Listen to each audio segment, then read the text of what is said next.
అయితే ఈ వర్గీకరణ అమలు చేయాలనేటటువంటి నేపథ్యంతో మందకృష్ణ ఏం చేస్తున్నాడంటే ఈ తెలంగాణ రాష్ట్రంలో అన్ని వర్గాలని ఎస్సీ ఎస్టీ బీసీ మైనారిటీలు, ఆ తర్వాత రాజకీయ పార్టీలో ఉన్నటువంటి వర్గాలు, మేధావులు, రిటైర్డ్ ఐఏఎస్ ఐపీఎస్ అందరినీ రోజుకొకరిని స్వీకరించి మరి వారి చేత మీడియా సమావేశాలు ఏర్పాటు చేయించి మీరు మాకు మద్దతు తెలియజేయండి, వర్గీకరణకు సపోర్ట్ చేయండి, మరి మాదిగలకు సపోర్ట్ చేయండి, మరి ఇది రాజ్యాంగబద్ధమైనది అని చెప్పి వాళ్ళ చేత ఇతను చెప్పి రోజుకొకరి చేత చెప్పిస్తున్నారు. ఈ నేపథ్యంలో నిన్నగాక మొన్న అక్కడ ఒక సీనియర్ జర్నలిస్ట్ అని చెప్పుకుంటూ విఠలరావు అనేటటువంటి వాడు బీసీ సామాజిక వర్గానికి చెందినటువంటి వ్యక్తి.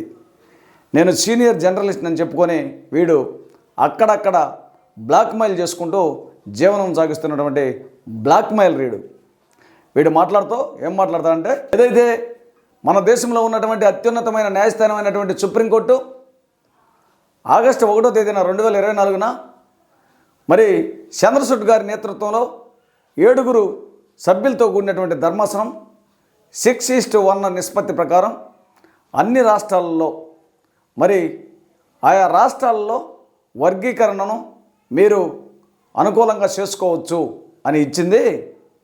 ఈ సుప్రీంకోర్టు ఇచ్చినటువంటి తీర్పును మరి ఈ రాష్ట్రంలో ఎందుకు అమలుపరచకూడదు, ఇది రాజ్యాంగబద్ధమైనది అని మాట్లాడతాడు. ఇంకొక మాట ఏమంటాడంటే, ఇప్పటికి 70 సంవత్సరాలు అయిపోయింది, 30 సంవత్సరాల నుంచి మందకృష్ణ అన్న ఈ యొక్క వర్గీకరణ మీద వీరోచిత పోరాటం చేస్తున్నాడు. కాబట్టి ఖచ్చితంగా వర్గీకరణ సుప్రీంకోర్టు తీర్పిచ్చినా కూడా అడ్డుపడుతున్నారంటే అంటే వాస్తవంగా వర్గీకరణను అడ్డుపడుతుంది ఎవరు?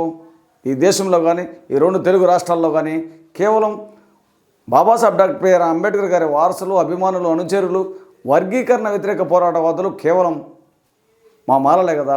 వీడు మాలలను ఉద్దేశించి ప్రత్యక్షంగా కాకుండా పరోక్షంగా ఏం మాట్లాడతారంటే, ఈ విఠలరావు అనేటటువంటి వారు ఈ వర్గీకరణను వ్యతిరేకించేటటువంటి వారు సామాజిక తెలంగాణ ద్రోహులు, వీరిని ఇక్కడి నుంచి డిక్లేర్ చేయాలి, మనము మరి రాష్ట్రం నుంచి తరిమేయాలా, వీళ్ళు స్మగ్లర్లు, మనువాదులు, రాజ్యాంగ వ్యతిరేక శక్తులు, మరి అనేక మాఫియా అని రకరకాలైనటువంటి పదజాలాలతో దూషిస్తూ దుర్భాషలాడుతూ మమ్మల్ని పరోక్షంగా మాట్లాడటం జరిగింది. ఈ మాట్లాడేటప్పుడు ఇక్కడ ఉన్నటువంటి మాదిగ సోదరులు తోటి దళితులని ఈ విధంగా మాట్లాడటం సభ్య సమాజంలో తన తెలుసుకునే విధంగా ఉందో అది మాట్లాడకూడదని కనీసం ఒక్కరు కాకపోయినా ఒక్కరైనా ఈ విఠలరావు గారిని ఖండించాలి. అయితే ఈ 2 తెలుగు రాష్ట్రాల్లో మీడియాల్లో రావటమే కాకుండా మళ్ళీ సోషల్ మీడియాలో కూడా వైరల్ చేస్తున్నారు ఈ విఠలరావు గారు మాట్లాడిన మాటలు.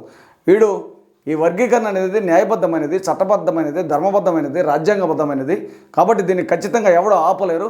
ఈ యొక్క మమ్మల్ని మాలలను ఉద్దేశించి ఈ మాలలు మనువాదులు, దేశద్రోహులు, రాజ్యాంగ వ్యతిరేక శక్తులు, ప్రజాస్వామ్య వ్యతిరేక శక్తులు అనే విధంగా ఈ విధంగా మాట్లాడుతున్నాడు. మేమేమంటామంటే వాస్తవంగా వర్గీకరణ అనేది రాజ్యాంగబద్ధమైనది అయితే 30 సంవత్సరాల ఎంఆర్పిఎస్ సోదరుడి యొక్క వర్గీకరణ పోరాట ఉద్యమం ఉండదు, ఇన్ని రోజులు ఉండదు.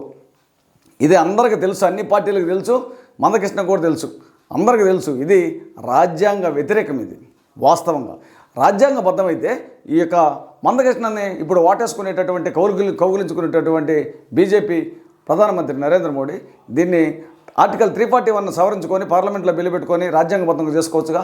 అట్లా చేయకుండా మాకెందుకులే ఆ చేయికి మట్టి కాకుండా అని చెప్పి సుప్రీంకోర్టు ద్వారా ఒక జీవోని ఇప్పించి ఎట్ట చేసుకోండి అని చెప్పాడు.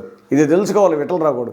ఈ విఠలరావు గాడు అనేటటువంటి లోఫర్ గాడు, లుచ్చగాడు ఈ యొక్క మమ్మల్ని ప్రత్యక్షంగా ఈ విధంగా తిట్టాడు. కాబట్టి వీడి మీద మరి ఆంధ్రప్రదేశ్ రాష్ట్ర మాల మహానాడు తరపున నేషనల్ ఎస్సీ ఎస్టీ కమిషన్కి నిన్ననే మేము రాయటం జరిగింది.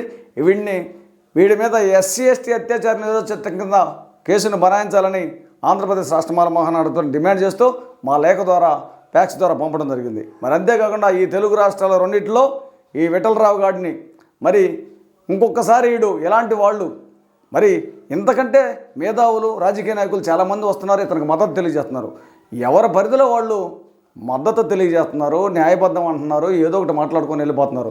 ఇంత దురుసుగా మాలలపై దుమ్మెత్తిపోసే విధంగా దుర్భాషలతోటి మాట్లాడినటువంటి వ్యక్తి ఈ విఠలరావు గారు ఒక్కడే. వీడి తీరును గమనించాలా.